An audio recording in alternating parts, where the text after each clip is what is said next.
Suhan lalu berencana melarikan diri dari sana. Dia lalu mengambil sebuah pistol dan menodongkannya kepada seseorang. Dengan begitu akhirnya Suhan bisa melarikan diri dari sana dengan membawa mobil. Saat di perjalanan, Suhan mengingat perkataan Dahi ketika berbicara di telepon tadi. Dan dia akhirnya mengetahui tempat di mana Dahi disekap. Suhan lalu minta bantuan temannya yang seorang peretas untuk menemukan lokasi tempat tersebut. Dan membuat Suhan akhirnya menemukan lokasi tempat itu. Di sisi lain, di kantor polisi terungkap fakta bahwa Suhan bukanlah seorang agen biasa. Ditemukan bahwa Suhan adalah seorang pasukan khusus yang bekerja sama untuk Korea Selatan secara diam-diam. Walaupun kelakuan Suhan terlihat sangat konyol, ternyata kemampuannya tidak boleh dianggap remeh. Scene kemudian berpindah di mana Suhan sampai di tempat persembunyian yang menangkap Dahi dan Suhan akhirnya menyelamatkan Dahi yang terikat di sebuah ruangan. Dahi bertanya kepada Suhan mengapa dia mau menyelamatkannya. Dan Suhan menjawab dengan bercanda, kamu masih berutang 10 juta won. Hal itu membuat Dahi kesal padanya. Di sisi lain, terlihat Jun dan geng kapak sedang bertransaksi pembelian senjata api. Anak buah Jun mengetahui keberadaan Suhan lalu mendatangi Suhan dan mereka berdua pun berkelahi. Tapi beruntungnya Suhan bisa mengalahkannya.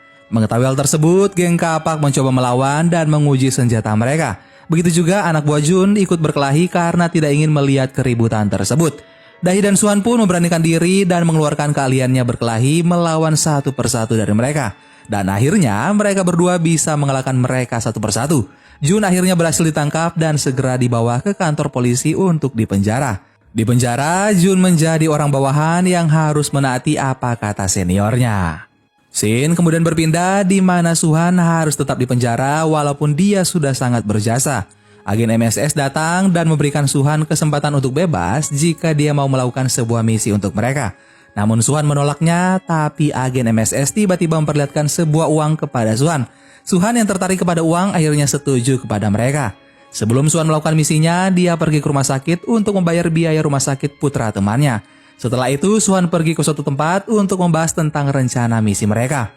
Namun di sana, Suhan terkejut karena dia akan bekerja sama kembali dengan Dahi. Dahi juga terkejut karena mengetahui Suhan adalah seorang agen sebelumnya. Dan yang lebih mengejutkan lagi bahwa sebenarnya wanita yang dulu meminta dicarikan anjingnya adalah seorang informan. Dan emas yang dibawanya saat itu berisi file penting yang akan diserahkan kepada agen Ama. Namun hal tersebut menjadi berantakan karena agen Ama sekarang terbaring di rumah sakit dan hilang ingatan. Dan lebih buruknya lagi adalah Suhan telah menjual emas itu. Hal itu membuat Suhan dan Dahi kembali dari awal untuk mengumpulkan informasi kembali. Mereka pun segera pergi ke Rusia untuk menggali informasi baru dan menyamar menjadi sepasang kekasih. Mereka mengira bahwa mereka akan pergi menggunakan sebuah kapal besar. Namun sayangnya mereka harus pergi secara sembunyi-sembunyi menggunakan perahu nelayan ke Rusia. Dan akhirnya film Mission Possible pun selesai.